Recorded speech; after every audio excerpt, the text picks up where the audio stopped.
Dear students, welcome to English class. I am Muhammad Aminul Islam, Assistant Teacher, English at Parjat College High School. Today I shall discuss about English second paper of class 8.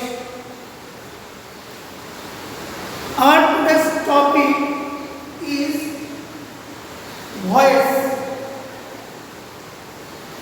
তাহলে শিক্ষার্থী বন্ধুরা, আমরা আজকে কি নিয়ে আলোচনা করব?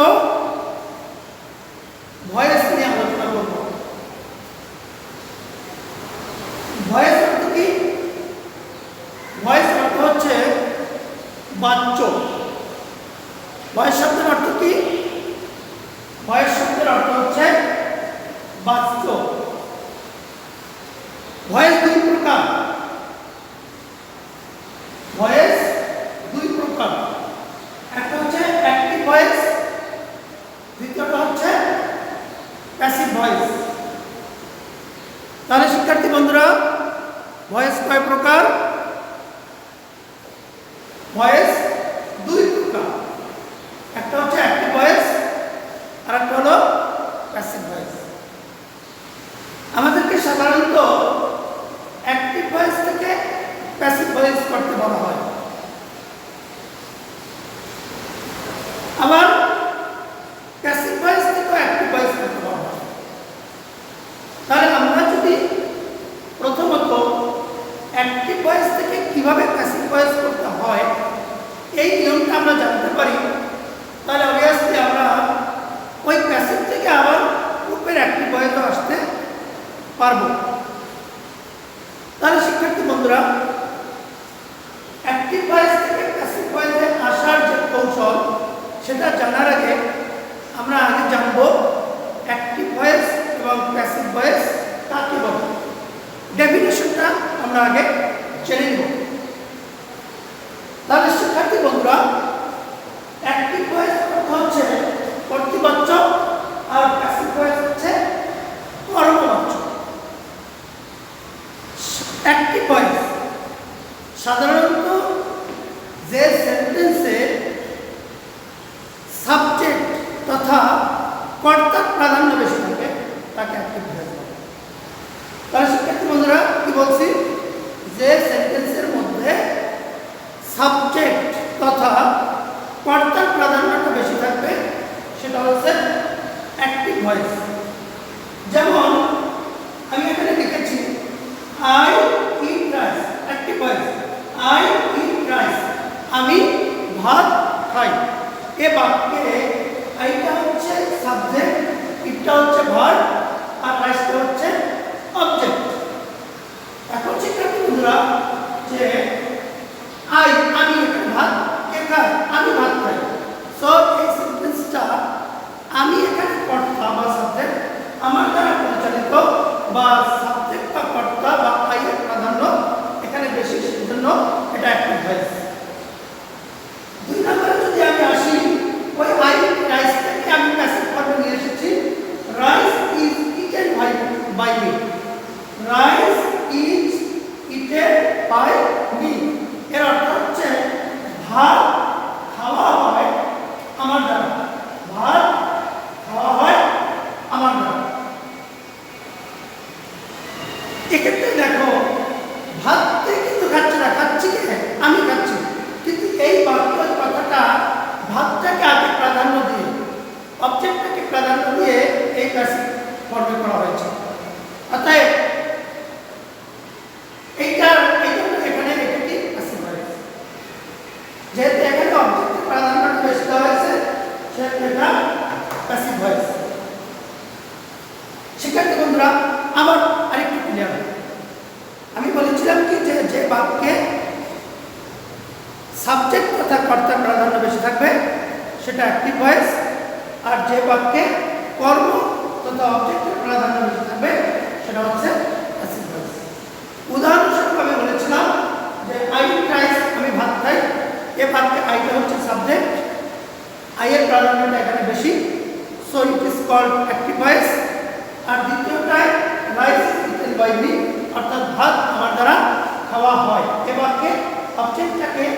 সেন্টেন্সের শুরুতে আনা হয়েছে এবং অবজেক্টের প্রাধান্যটা এখানে বা রাইসের প্রাধান্যটা এখানে বেশি দেওয়া হয়েছে। আর রাইস যেহেতু অবজেক্ট সেহেতু এই সেন্টেন্সটা অবভিয়াসলি প্যাসিভ ভয়েস। তাই শিক্ষার্থী বন্ধুরা আমরা জানতে পারলাম অ্যাক্টিভ ভয়েস এবং প্যাসিভ ভয়েসের ডেফিনেশন। আমরা এখন শিখব কিভাবে আমরা ওই অ্যাক্টিভ ভয়েসটাকে প্যাসিভ ভয়েসে দেই। এখানে আমাদের কতগুলো কৌশল রয়েছে। এই কৌশলগুলো আমাদের জানা থাকলে আমরা যে কোনো অ্যাক্টিভ ভয়েসকে প্যাসিভ ভয়েসে পরিণত করতে পারবো, আমাদের কোনো সমস্যা হবে না। তাহলে শিক্ষার্থী বন্ধুরা আমরা জেনে নেই কিভাবে আমরা অ্যাক্টিভ ভয়েসটাকে প্যাসিভ ভয়েসে রূপান্তরিত করব। আমরা কোনো অ্যাক্টিভ ভয়েসকে প্যাসিভ ভয়েসে রূপান্তরিত করার জন্য আমাদের প্রথমত যে কাজটা, সেই কাজটা হচ্ছে আমাদের অ্যাক্টিভ ভয়েসের অবজেক্টটাকে প্যাসিভ ভয়েসের সাবজেক্ট বানাবো। কি করবো শিক্ষার্থী বন্ধুরা? আমরা অ্যাক্টিভ ভয়েসের যে অবজেক্ট আছে সেই অবজেক্টটাকে আমরা প্যাসিভ ভয়েসের সাবজেক্টে করব। আমি তোমাদের আলোচনার সুবিধার্থে আগে আমি বক্তব্য লিখে দিচ্ছি অ্যাক্টিভ থেকে প্যাসিভ করা নিয়ম। অ্যাক্টিভ ভয়েসের অবজেক্টটি প্যাসিভ ভয়েসের সাবজেক্ট। নাম্বার 2, নাম্বার, পার্সন এবং টেন্স অনুযায়ী একটি অক্সিলারি ভার্ব। আমরা যখন অ্যাক্টিভ থেকে প্যাসিভ করব, প্রথমত আমরা অ্যাক্টিভ ভয়েসের অবজেক্টটাকে প্যাসিভ ভয়েসের সাবজেক্ট আনবো। এরপর আমরা একটা অক্সিলারি ভার্ব দিব। এই অক্সিলারি ভার্বটা হবে ওই যে অ্যাক্টিভ ভয়েসের যে সেন্টেন্সটা আছে সেই সেন্টেন্সটা কোন টেন্সে রয়েছে এবং প্যাসিভ করতে গিয়ে যে সাবজেক্টটা এসেছে সেই সাবজেক্টের নাম্বার এবং পার্সন, সেই সাবজেক্টের নাম্বার এবং পার্সন এবং ওই যে অ্যাক্টিভ ভয়েসের যে সেন্টেন্সটা, ওই সেন্টেন্সটা কোন টেন্সে রয়েছে সেই টেন্সের উপরে ভিত্তি করে আমরা একটা অক্সিলারি ভার্ব পাবো। 3 নম্বরে আমাদেরকে যেটা করতে হবে সেটা করতে হবে আমাদের ওই যে অ্যাক্টিভ ভয়েসের মধ্যে যে মূল ভার্বটা রয়েছে সেই ভার্বটার পাস্ট পার্টিসিপল করব। সেই ভার্বটার পাস্ট পার্টিসিপল করব, মানে বৃদ্ধি করব। তারপর 4 নম্বরে আমরা কি করব? 4 নম্বরে করব আমরা বাই অথবা টু অথবা উইথ যোগে অ্যাক্টিভ ভয়েসের সাবজেক্টটি প্যাসিভ ভয়েসের অবজেক্ট। তাহলে শিক্ষার্থী বন্ধুরা 4 নম্বরে কি? 4 নম্বরে আমরা একটা প্রিপজিশন দিব। প্রিপজিশন হয় আসতে পারে বাই, নয় আসবে টু, নয় আসবে উইথ। এই বাই বা টু বা উইথ বসানোর পরে আমরা কি করব? অ্যাক্টিভ ভয়েসে আমাদের যে সাবজেক্টটা ছিল সেই সাবজেক্টটা প্যাসিভ ভয়েসের অবজেক্ট। তাহলে শিক্ষার্থী বন্ধুরা ক্লিয়ার?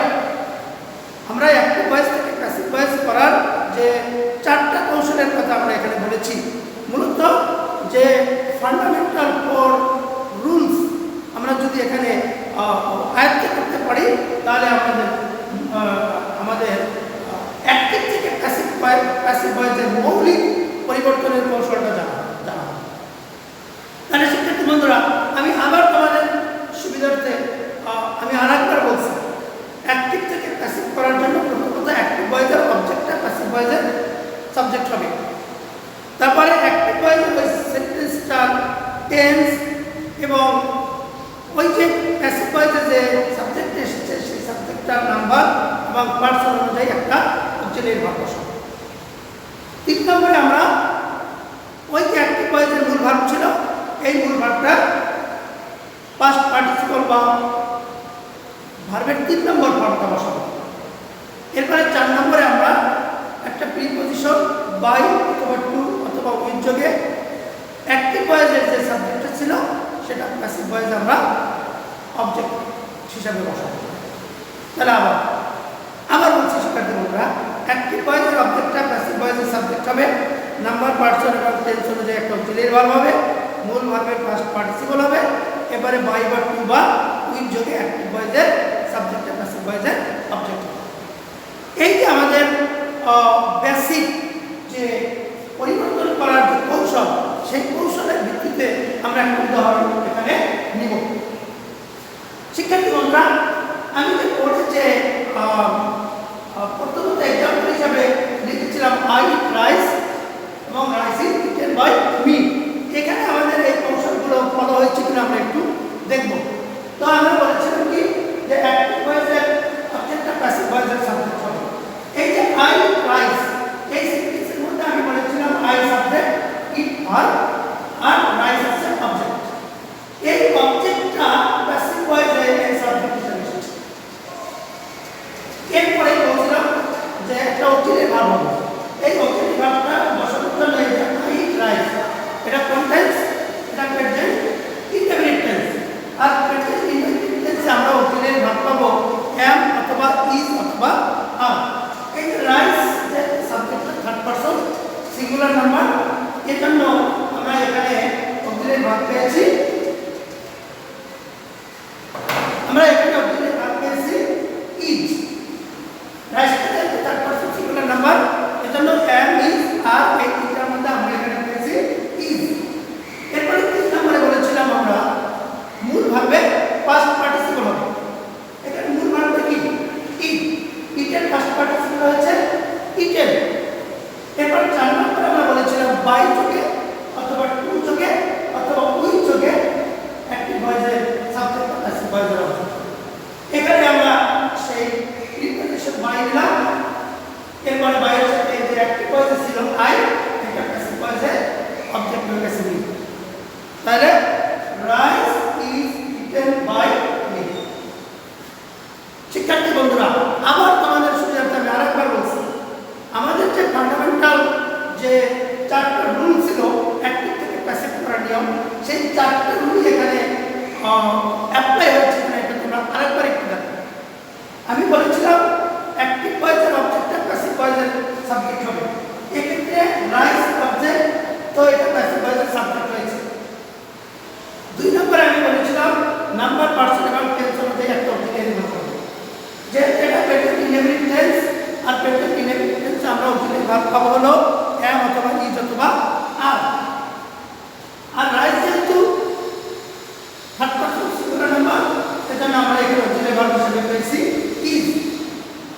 এরপর আমরা 3 নম্বরে বলেছিলাম যে মূল ভার্বের পাস্ট পার্টিসিপল হবে। এখানে মূল ভার্বটা হচ্ছে ইট। এখানে মূল ভার্বটা হচ্ছে ইট, এর পাস্ট পার্টিসিপল আমরা পেয়েছি ইটেন। এরপরে আমরা 4 নম্বরে বলেছি একটা প্রিপোজিশন বাই অথবা উইথ। তাহলে আমরা এখানে বাই নিয়েছি। এই বাই নিয়ে আমরা কি করেছি যে অ্যাক্টিভ ভয়েসের যে সাবজেক্টটা, সেই সাবজেক্ট আইটা প্যাসিভ ভয়েসে অবজেক্ট করে মি বানিয়ে দিয়েছি। তাহলে এখানে আমরা খেয়াল করছি বা লক্ষ্য করেছি যে অ্যাক্টিভ ভয়েস থেকে প্যাসিভ ভয়েস করার যে 4টা কৌশল, সেই 4টা কৌশলই এখানে নিয়মে এখানে অ্যাপ্লাই হয়েছে। হ্যাঁ শিক্ষার্থী বন্ধুরা, আমি আরেকটা এক্সাম্পল তোমাদের কাছে দেখাবো। একটু খেয়াল করো। I know the boy। শিক্ষার্থী বন্ধুরা, এটাকে I হচ্ছে সাবজেক্ট, নো হচ্ছে ভার্ব, আর the boy হচ্ছে অবজেক্ট। এখানে আমাদের প্রথম নিয়ম অনুযায়ী আমাদের প্রথম যে রুলটা ছিল সেটা ছিল অ্যাক্টিভ ভয়েসের অবজেক্টটা প্যাসিভ ভয়েসের সাবজেক্ট। অবজেক্টটাকে আমরা দ্য বয়, অবজেক্টটাকে আমরা সাবজেক্ট হিসেবে নিয়েছি। আর আই নো দ্য বয়, এটা প্রেজেন্ট ইনডেফিনিট টেন্স। এক্ষেত্রে আমরা অক্সিলারি ভার্ব পাবো am অথবা is অথবা are। তাই the boy third person singular number দিলে আমরা এখানে পাবো হলো is। এবার 3 নম্বর নিয়মে বলেছিলাম মূল ভার্বের পাস্ট পার্টিসিপল হবে। মূল ভার্বটা হচ্ছে নো, নো থেকে হবে নান, নান। এরপর 4 নম্বর নিয়মে আমরা বলেছিলাম যে বাই বা টু বা উইথ যোগে অ্যাক্টিভ ভয়েসের সাবজেক্ট প্যাসিভ ভয়েসের অবজেক্ট হবে। এখানে আমরা একটু নিব টু। এরপরে এই সাবজেক্ট আইতে হবে মি। এখন শিক্ষার্থী বন্ধুরা, তোমরা বলতে পারো বা তোমাদের প্রশ্ন জানতে পারে যে স্যার আপনি পূর্বে নিয়েছিলেন বাই আর এখানে নিয়েছেন টু, কারণটা যদি তোমরা এই নো ভার্বটা পাও তাহলে তোমরা প্যাসিভ করার ক্ষেত্রে তোমরা ওই যে প্রিপজিশন হিসাবে তোমরা কি নিবা টু নিবা। শিক্ষার্থী বন্ধুরা ক্লিয়ার? আমরা এখানে নিব টু। শিক্ষার্থী বন্ধুরা আরেকটা বিষয় হচ্ছে যে আমরা অ্যাক্টিভ ভয়েস থেকে প্যাসিভ ভয়েস করার ক্ষেত্রে আমাদের প্রথম করণীয় হচ্ছে অ্যাক্টিভ ভয়েসের অবজেক্টটা প্যাসিভ ভয়েসের সাবজেক্ট হবে। এখন আমরা অ্যাক্টিভ ভয়েসের অবজেক্টটাকে আমরা কিভাবে চিনব? আবার প্রত্যেকটা সেন্টেন্সে কি একটাই কি অবজেক্ট থাকবে? আবার প্রত্যেকটা সেন্টেন্সে কি অবজেক্ট থাকবে এমন কোনো কথা আছে? তো শিক্ষার্থী বন্ধুরা আমি তোমাদের বলছি যে একটা সেন্টেন্সে যে একটাই অবজেক্ট থাকবে এরকম কোনো কথা নাই। একাধিক অবজেক্ট থাকতে পারে। একাধিক অবজেক্ট থাকলে আমাদেরকে কি করণীয় সেটা আমি পরবর্তীতে আলোচনা করব। কিন্তু ওই সেন্টেন্সটার মধ্যে অবজেক্টটা বের করা হচ্ছে আমাদের মুখ্য বিষয়। অনেকেরই ধারণা যে শেষের শব্দটাই অবজেক্ট হিসেবে ব্যবহৃত হয়। নো, এরকম কোনো কথা নয় যে শেষের অর্থেই অবজেক্ট হবে, এরকম কোনো কথা না। অবজেক্ট বের করার জন্য আমাদের একটা কৌশল রয়েছে। সেই কৌশলটিও শিক্ষার্থী বন্ধুরা আমি তোমাদেরকে লিখে দিয়েছি। দেখো, অবজেক্ট চিনবার উপায় মূল বাক্যে কি এবং কাকে প্রশ্ন করলে যে উত্তর পাওয়া যায় তাকে অবজেক্ট বলে। শিক্ষার্থী বন্ধুরা কি বলেছি যে মূল বাক্যে কি এবং কাকে প্রশ্ন করলে যে উত্তর পাওয়া যায় তাকে অবজেক্ট বলে। তাহলে আমি এখানে তোমাদেরকে বলি যে আই নো দ্য বয়, আমি বালকটাকে চিনি। এখন এই মূল বাক্য হচ্ছে কি? নো, চেনা। এখানে হচ্ছে চিনি। এখন যদি আমি বলি কাকে চিনি, এই কাকে দ্বারা যদি আমি প্রশ্ন করি তাহলে কাকে চিনি? দ্য বয়, বালকটাকে চিনি। এই কাকে চিনি, এই কাকে দ্বারা প্রশ্ন করার পর ওই মূল বাক্যটাকে কাকে দ্বারা প্রশ্ন করার পর যেহেতু আমি অ্যান্সার পেয়েছি দি বয়, বালকটি, সেহেতু এই দ্য বয়টা হচ্ছে অবজেক্ট। শিক্ষার্থী বন্ধুরা ক্লিয়ার? আমরা অ্যাক্টিভ ভয়েসে অবজেক্ট আমরা কি এখন বের করতে পারবো? অবভিয়াসলি আমরা যদি মূল বাক্যে কি এবং কাকে দ্বারা যে কোনো একটা প্রশ্নের উত্তর আসতেই হবে। তা যে উত্তরটা আসবে সেটাই হচ্ছে কি অবজেক্ট। আর আমাদেরকে যেহেতু অ্যাক্টিভ থেকে প্যাসিভ করার ক্ষেত্রে আমাদের প্রথমত যে নিয়মটা, সেই নিয়মটা হচ্ছে অ্যাক্টিভ ভয়েসের অবজেক্টটা প্যাসিভ ভয়েসের সাবজেক্ট হবে। সেক্ষেত্রে অবশ্যই অবশ্যই অবশ্যই আমাদেরকে অ্যাক্টিভ ভয়েসের মধ্য থেকে অবজেক্টটা বের করার কৌশল আমাদেরকে জেনে নিতে হবে। তাহলে শিক্ষার্থী বন্ধুরা আমি আবারও তোমাদেরকে বলছি অবজেক্ট বের করবো কীভাবে? অবজেক্ট বের করবো মূল ভাবকে কি এবং কাকে দ্বারা প্রস্তুত করলে যে উত্তর আসবে সেটাই হচ্ছে কি অবজেক্ট।